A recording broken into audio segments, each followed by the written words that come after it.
The end of World War II marked the cessation of military operations, but the aftermath would be a drawn-out, intricate process that would stretch across years and even decades. For the thousands of structures built for the war effort, the period immediately following surrender was a time of reckoning. Among these, the U-boat pens, massive, reinforced concrete fortifications scattered across the German coastline, stood as an imposing symbol of both Nazi ambition and impending obsolescence. Abandoned and left to the ravages of time, these pens would face a future fraught with uncertainty. By the war's end in 1945, the U-boat fleet had been decimated.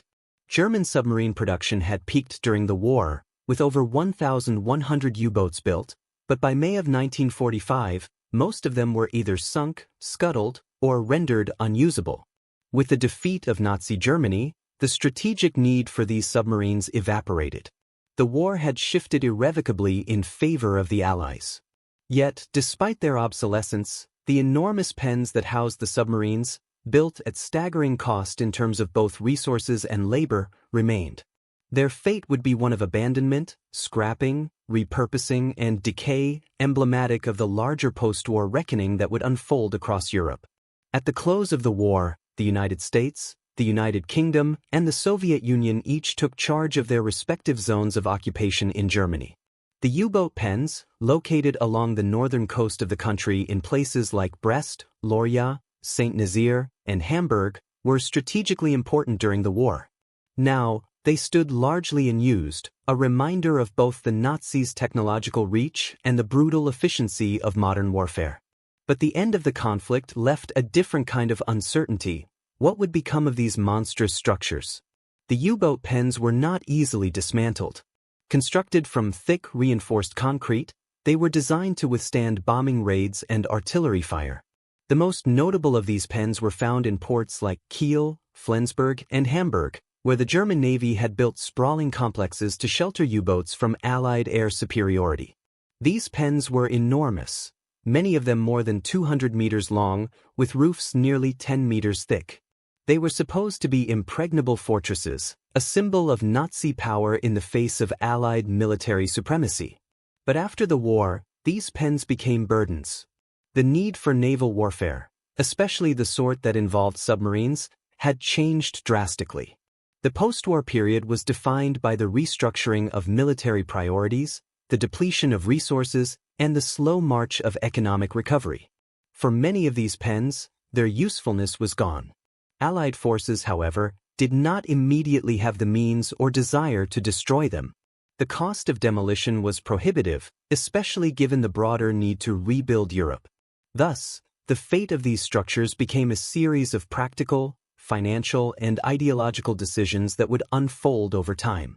In the immediate aftermath, the pens were left largely untouched. The occupying forces had little interest in tearing down the structures. They were too large, too expensive, and too integrated into the fabric of Germany's coastal infrastructure. At the same time, the Allies were struggling to cope with the staggering costs of rebuilding war-torn Europe, a task that was made all the more difficult by the ongoing shortages of materials and manpower. In the face of these constraints, the pens were left to sit in relative peace, their purpose lost to history. The decision to leave the U-boat pens intact, at least temporarily, was also influenced by the political realities of the moment. The occupying forces had no immediate plans to destroy them, and, in fact, many of the pens were located in key ports that would eventually see commercial use. The German port cities had long been essential to maritime trade, and the lingering infrastructure of the U-boat pens might, in time, serve a more peaceful purpose. However, this period of stasis would not last long. The need for these structures would soon be tested by the competing economic and political forces of post-war Europe. By 1947, the issue of the U-boat pens had started to attract attention. The British, who had taken control of northern Germany, were initially hesitant to dismantle the structures, but growing frustration with their apparent uselessness began to set in. In Hamburg, the vast Bunkeranlagen, originally designed to shelter submarines from bombers, were slowly repurposed for civilian use. At first, these pens were considered valuable assets that could house civilian ships and act as storage for equipment. However, the pressing economic realities of the time, combined with the widespread shortages of resources, meant that many of these pens were left largely unused. Yet, the larger question loomed: what to do with them? The economic burdens that the pens imposed on the occupying forces were beginning to reveal themselves. To maintain these structures, at least on a basic level, was an expense that few governments were willing to prioritize in the face of greater post-war needs. In addition, the sheer scale of the pens made them difficult to repurpose in a meaningful way. They were not just concrete bunkers, they were vast complexes, often with multiple levels and interconnecting tunnels, which were incredibly difficult to convert into civilian or industrial use without significant investment. The Soviet Union, for example, had no interest in maintaining the structures. The U-boat pens in the Soviet-controlled zones, such as those in Poland, quickly fell into neglect. In some cases, Soviet officials ordered the removal of valuable materials, but the pens themselves were left to deteriorate. A similar pattern emerged in the French and British zones of occupation. The surviving U-boat pens were abandoned, often subjected to vandalism and decay, as the economies of their respective countries were still in tatters and focused on the immediate demands of reconstruction. However, the immediate period after the war was not simply one of neglect and abandonment. Some pens were repurposed for military use.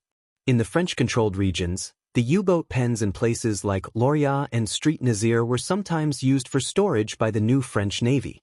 The pens' vast interiors, once the domain of sleek and deadly submarines, were now used to house the tools and materials necessary for rebuilding the French fleet.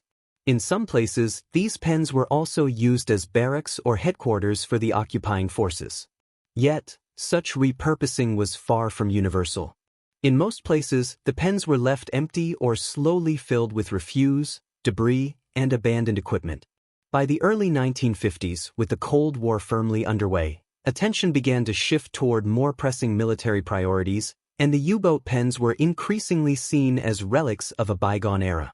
By the 1960s, the fate of many of these pens had become clear. Some would remain abandoned, slowly decaying into the landscape, while others would be partially demolished. The enormous task of clearing the sites would be expensive, and the available resources were simply not sufficient to deal with every pen.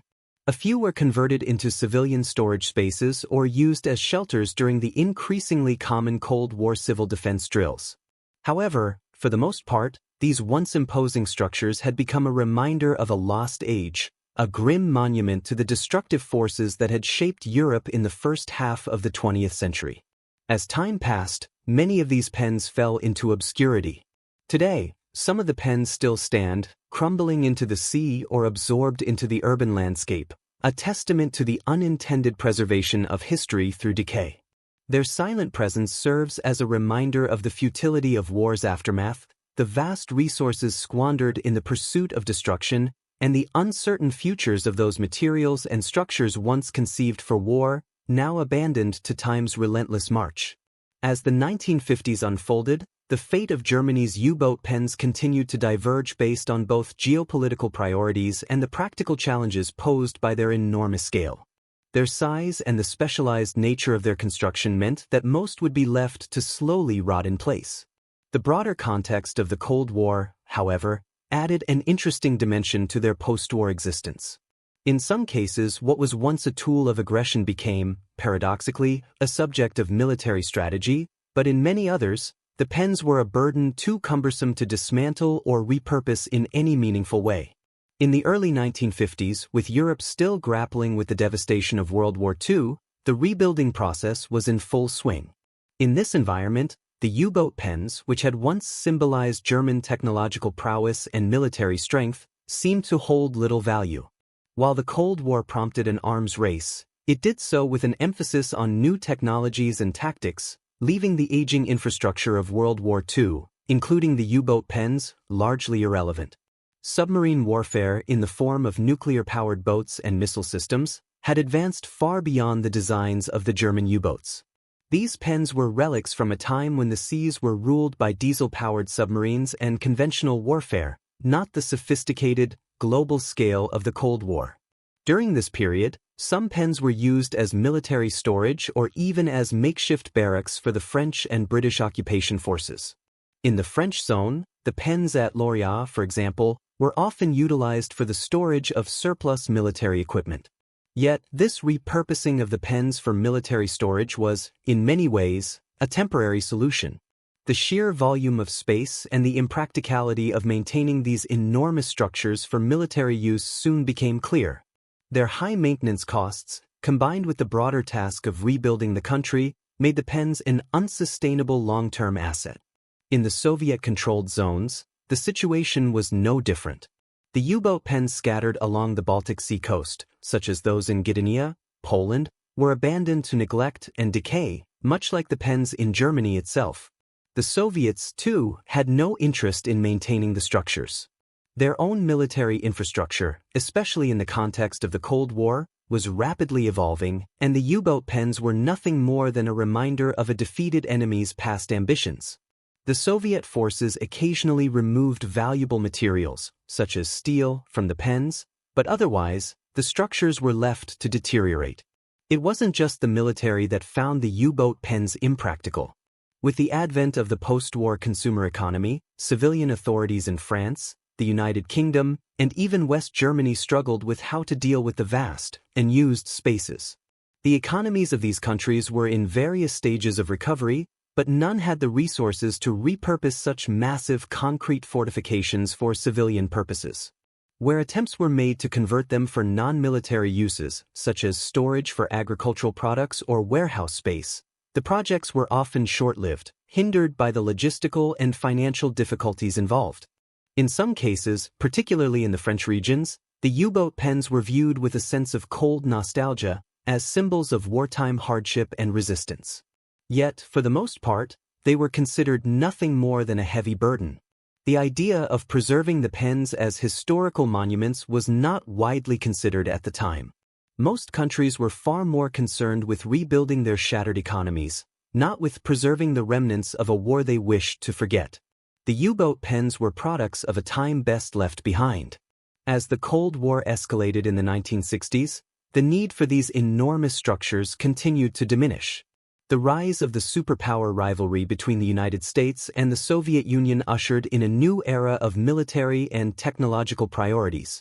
The U-boat pens, with their crumbling concrete and rusting steel, had no place in this new world.